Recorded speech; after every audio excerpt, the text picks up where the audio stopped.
Friends, welcome to easy education zone. Friends, अगर आपको English मुश्किल लगती है तो चिंता मत करिए, इसमें आप अकेले नहीं हैं। इंग्लिश बहुत सारे लोगों के लिए एक मुसीबत है। लोग बड़ी कोशिश करते हैं और सबसे ज़्यादा प्रॉब्लम होती है लोगों को इंग्लिश की ग्रामर को तैयार करने में। और ये भी एक सच्चाई है फ्रेंड्स कि अगर इंग्लिश की ग्रामर आपको सही ढंग से नहीं आती तो आप सही इंग्लिश नहीं सीख पाएंगे। फ्रेंड्स, ग्रामर में देखिए 8 तो पार्ट ऑफ स्पीच ही होती हैं आपकी। Noun, pronoun, adverb, adjective, verb, preposition, conjunction, interjection. और इसके अलावा सेंटेंस के अंदर सब्जेक्ट, वर्ब, ऑब्जेक्ट, एक्टिव और पैसिव वॉइसेस, इनडायरेक्ट और डायरेक्ट स्पीचेस, और फिर टेंस, जिसमें कि बहुत सारी इन्फॉर्मेशन आपको याद करनी होती है। इन्फॉर्मेशन आपको जो टोटल इन्फॉर्मेशन है इंग्लिश की इतनी ज़्यादा हो जाती है कि उसे याद करने में और फिर याद रखने में अच्छों की हालत ख़राब हो जाती है।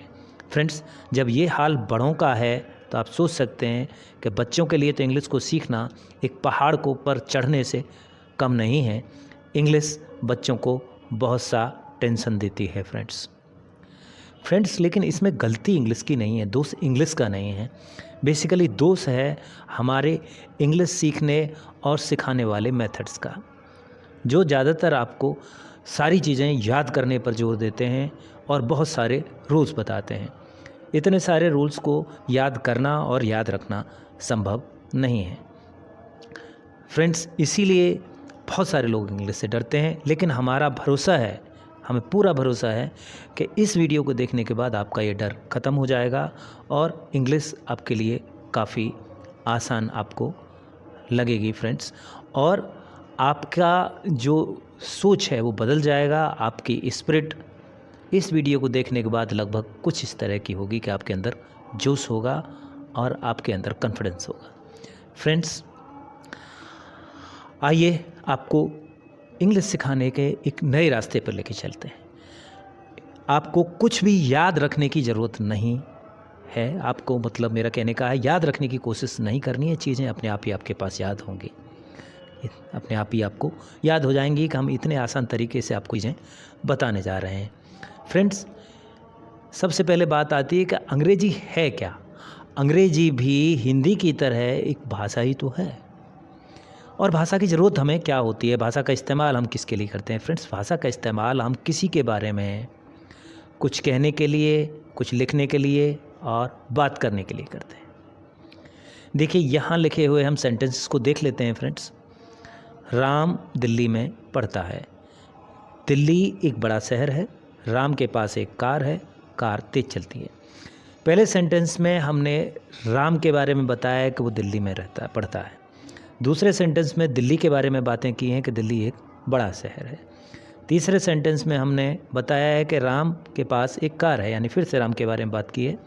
और चौथे सेंटेंस में हम कार के विषय में बात कर रहे हैं कि कार तेज़ चलती है। तो फ्रेंड्स, आप देख सकते हैं कि राम, दिल्ली और कार, ये इन वाक्यों के बड़े ही इम्पोर्टेंट यानी महत्वपूर्ण शब्द हैं। फ्रेंड्स, इन पार्ट्स को, वाक्य के इस पार्ट को या इन शब्दों को जिनके बारे में कि वाक्य में बात की जाती है, जिनके बारे में इन्फॉर्मेशन दी जाती है, जिनके विषय में, इनको हम इंग्लिश में सब्जेक्ट कहते हैं वाक्य का, यानी ये वाक्य के सब्जेक्ट हैं फ्रेंड्स। अब ये वाक्य में लगभग सबसे ज़्यादा इम्पोर्टेंट है, क्योंकि अगर ये नहीं होंगे तो बाकी वाक्य की आपको ज़रूरत ही नहीं है। जब जिसके बारे में इन्फॉर्मेशन दी जा रही है, बात की जा रही है, वही नहीं है तो फिर इन्फॉर्मेशन की और बात की ज़रूरत ही ख़त्म हो जाती है फ्रेंड्स। इसीलिए जनरली वाक्य हमेशा सब्जेक्ट से ही शुरू होता है। जनरली मैं इसलिए कह रहा हूँ कि कुछ विशेष परिस्थिति ऐसी हैं जिसमें कि सब्जेक्ट से पहले कुछ और शब्द भी आ जाते हैं, लेकिन ज़्यादातर वाक्य सब्जेक्ट से शुरू होता है। जैसे ये राम सब्जेक्ट है, इसका तो राम से शुरू हो रहा है, राम दिल्ली में पढ़ता है।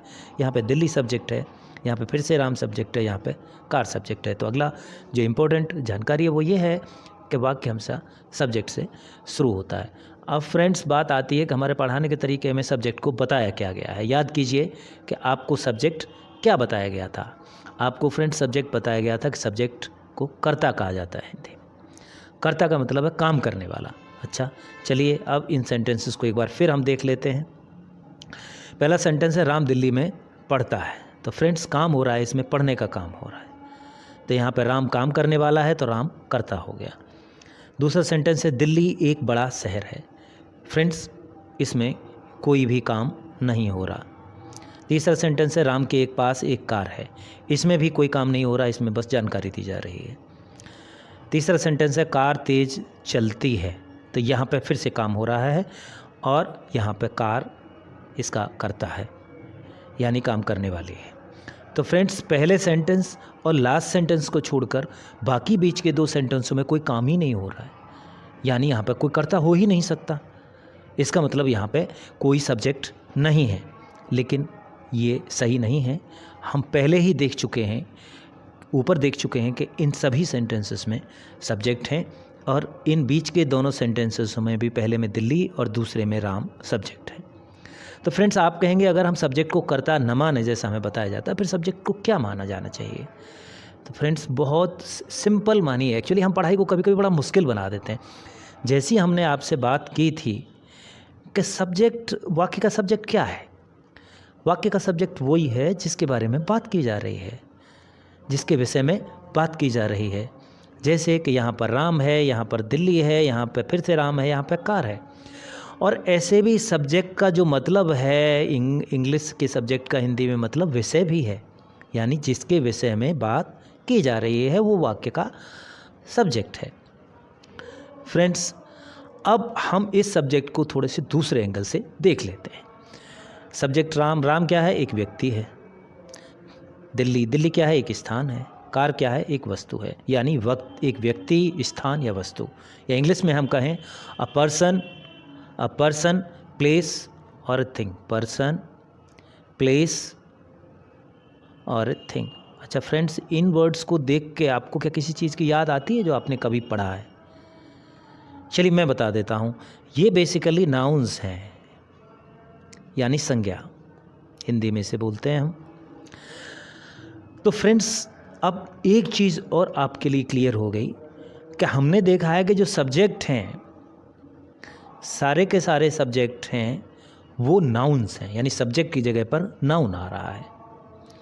तो ये भी एक इम्पॉर्टेंट रूल है, एक इम्पॉर्टेंट फैक्ट है इंग्लिश का, कि वाक्य के अंदर जो सब्जेक्ट है, सब्जेक्ट में के रूप में केवल नाउन आ सकता है, या फिर नाउन का एक भाई है प्रोनाउन, वो आ सकता है। प्रोनाउन आप सब जानते होंगे जो नाउन की जगह इस्तेमाल होते हैं। जैसे इस सेंटेंस में हम देखते हैं राम दिल्ली में पढ़ता है। दूसरा आया वह हॉस्टल में रहता है। वह किसके लिए आया है? यहाँ राम के लिए आया है। अब वह जो है उसे हिंदी में सर्वनाम और इंग्लिश में इसकी जो इंग्लिश है ही इसे प्रोनाउन कहा जाता है। तो ये चीज़ अब क्लियर हो गई कि सब्जेक्ट की जगह, वाक्य में सब्जेक्ट की जगह या तो नाउन आ सकता है और या फिर प्रोनाउन आ सकता है, इसके अलावा कुछ नहीं आएगा। फ्रेंड्स अब जब सब्जेक्ट की कहानी ख़त्म हो जाती है, जब सब्जेक्ट के बारे में हम सब कुछ जान गए हैं, तो अब बात करते हैं बाकी के हिस्से की। जैसे दिल्ली में पढ़ता है, राम स्टडीज़ इन दिल्ली। इस बार इंग्लिश के सेंटेंस भी मैंने डाल दिए हैं। एक बड़ा शहर है, इज़ ए बिग सिटी। पास एक कार है, हैज़ ए कार। तेज चलती है, मूव्स फास्ट। अब इसमें मैंने जिनको सर्कल किया है वो सब्जेक्ट से बचा हुआ हिस्सा है वाक्य का। इसे इंग्लिश में प्रेडिकेट, हिंदी में विधेय भी कहते हैं, लेकिन उससे जानने की आपको ज़्यादा ज़रूरत नहीं है। अब इस हिस्से में जो सबसे इम्पोर्टेंट पार्ट है वो देखिए, पढ़ता है, स्टडीज़, है, इज, पास, हैज, चलती है, मूव्स। मतलब अगर इस पार्ट में हम देखें तो ये इम्पॉर्टेंट वर्ड्स हैं या पार्ट्स हैं इस बचे हुए वाक्य के हिस्से का, जो यहाँ पर फिर से दिए हुए हैं। पढ़ता है, स्टडीज़, है माने इज़, पास है, हैज़, और चलती है, मूव्स। यानी इधर पे ये चीज़ इंग्लिश में है, हिंदी में है, इधर इंग्लिश में है। फ्रेंड्स इस पार्ट को या इन वर्ड्स को सब्जेक्ट के अंदर हम वर्ब कहते हैं। इसको वर्ब कहते हैं। अब वर्ब्स के रूप में फिर आपके पास में ये चीज़ें आई, यानी अगर हम देखें कि सब्जेक्ट यानी काम जिसके बारे में बात की जा रही है, और जो बात की जा रही है उसमें जो इम्पोर्टेंट पार्ट्स होते हैं, वर्ड्स होते हैं, उन्हें हम वर्ब्स कहते हैं। और हिंदी में इसे कहा जाता है क्रिया। फिर वही कहानी आ जाती है। देखिए, फिर से हमारा टीचिंग मेथड्स की एक प्रॉब्लम है। क्रिया का मतलब होता है कोई किया गया कोई काम या कार्य। परेशानी फिर से वही आ गई इन सेंटेंसेस में कि कार्य या क्रिया केवल पहले और लास्ट के सेंटेंस में हो रही है। इन दोनों सेंटेंसेस के अंदर कोई काम नहीं हो रहा है, कोई क्रिया नहीं हो रही। इसका मतलब इसमें कोई वर्ब ही नहीं है, नो वर्ब। लेकिन ये सही नहीं है, ये गलत है।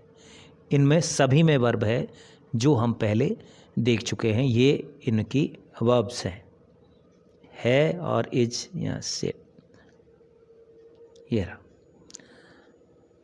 अब बात चलती है कि वर्ब्स के बारे में हम बात करते हैं। देखिए, पहले में वर्ब आता है, राम दिल्ली में पढ़ता है, यानी राम स्टडीज़ इन दिल्ली। तो इसमें पढ़ता है से क्या मतलब निकल रहा है? इसमें क्रिया हो रही है, एक्शन हो रहा है। इंग्लिश में जिसे हम एक्शन करेंगे, कार्य का हो रहा है। तो वर्ब सब्जेक्ट के एक्शन को कवर करती है। दूसरे सेंटेंस में कार तेज चलती है, कार मूव्स फास्ट, चलती है, यानी फिर से एक्शन कवर हो रहा है, एक्शन हो रहा है। तो वर्ब सब्जेक्ट के एक्शन को कवर कर रही है इसमें। तीसरा सेंटेंस था राम के पास एक car, Ram has a car. तो यहाँ पर ये बताया जा रहा है कि राम के पास क्या है, यानी पास में होना, जिसे कि हम पोजेशन कहते हैं इंग्लिश में। तो वर्ब किसी भी सब्जेक्ट के पोजेशन को कवर करती है कि उसके पास क्या क्या चीज़ है। तीसरा आता है दिल्ली एक बड़ा शहर है। यहाँ पर बताया जा रहा है कि दिल्ली है, क्या है दिल्ली, कैसा है दिल्ली, वो चीज़ बताई जा रही है, यानी बीइंग, होना। तो वर्ब सब्जेक्ट के होने को भी कवर करती है, जिसमें यह बताया जाता है कि सब्जेक्ट कैसा है और किस स्थिति में है। तो फ्रेंड्स, वर्ब बेसिकली सब्जेक्ट के एक्शन, पोजेशन और बीइंग को कवर करती है। तो ये वर्ब की कहानी है। अब देखिए, बात ही बात में आपने क्या कुछ सीख लिया। अगर हम इसको देखें तो आप सब्जेक्ट के बारे में जान गए कि सब्जेक्ट क्या होता है। वाक्य के अंदर जिसके बारे में बात की जाती है वो सब्जेक्ट है।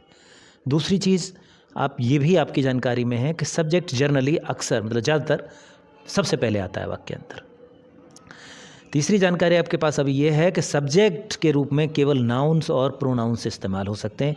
फ्रेंड्स, ये जानकारी जो मैं आपको दे रहा हूँ अभी 3rd नंबर पर, ये अच्छे लेवल के कंपटीशंस में आती है, जहाँ पर कि सब्जेक्ट की जगह नाउन और प्रोनाउन की जगह दूसरी चीज़ें डाल दी जाती हैं, जिन्हें हम एरर डिटेक्शन कहते हैं, गलती को निकालना कहते हैं।